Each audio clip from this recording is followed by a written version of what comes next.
July 16th, 2018. Donald Trump and Putin. Mr. Reagan.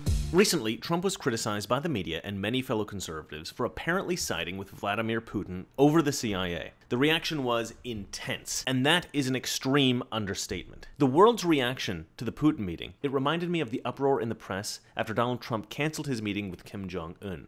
Now, it was obvious to me when he canceled that meeting that the cancellation was merely a negotiating tactic. It was what some people refer to as a power play.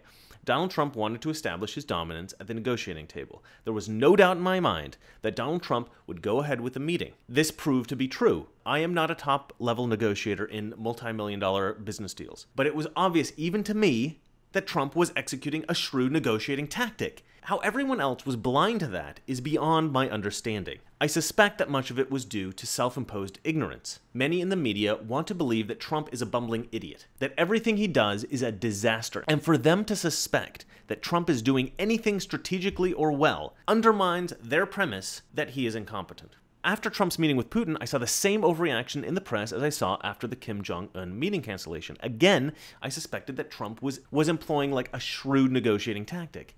To me, the idea that a potential business partner, especially a very powerful one, should be treated with respect and kindness, even if you might hate them, even if you intend to destroy them, especially if you intend to destroy them, especially if you hate them, to me that is like business 101. Keep your friends close and your enemies closer. Godfather Part 2. Why anyone in the press would want Donald Trump to be openly hostile when speaking to Vladimir Putin is to me incomprehensible. Either the media has literally zero idea of how to appropriately negotiate with other people, or they hate Donald Trump so much that no matter how he deals with foreign leaders, the media will criticize him utterly unreasonably. I suspect the latter is true.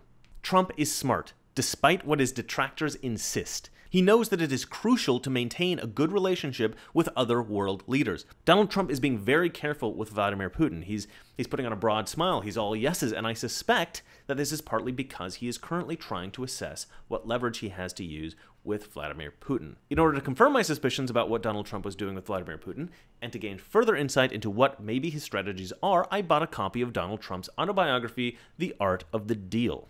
I have just completed reading it. One thing I got from reading the book was a validation of my perception that Donald Trump's cancellation of the North Korea conference was a negotiating tactic. He mentions in the book, in a few places, that one should always be willing to walk away from the negotiating table, that one should never seem too desperate to make a deal. To me, this perfectly aligned with his actions during the planning of the North Korea conference.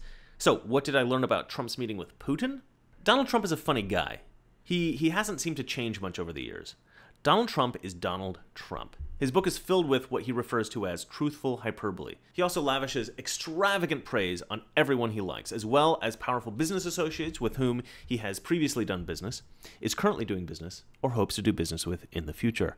My point is that Donald Trump, being 100% positive with Vladimir Putin, is totally in line with his typical negotiating tactics, which he has employed successfully since the 1970s. Furthermore, keeping a friendly and positive relationship forces Vladimir Putin to be careful about what he does, because any slight indiscretion is then not only an affront to the US, but also an apparent betrayal of an otherwise friendly relationship. It may not be a hugely motivating factor for Vladimir Putin, but you never know. It might influence him more than you think.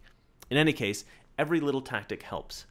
Being friendly can have a vast array of positive effects when stepping up to the negotiating table. If members of the press would merely read Donald Trump's book, or even simply just didn't assume the absolute end of the world about anything Donald Trump did, they might actually be able to clearly see what he's doing with regard to foreign policy. I actually believe that Donald Trump is taking the right line with Russia.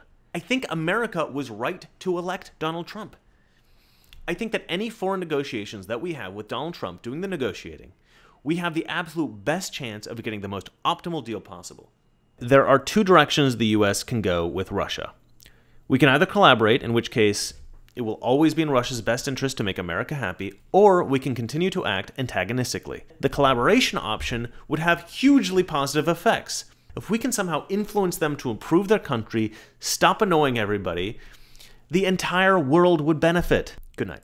General Secretary Gorbachev, if you seek peace, if you seek prosperity for the Soviet Union and Eastern Europe, if you seek liberalization, come here to this gate.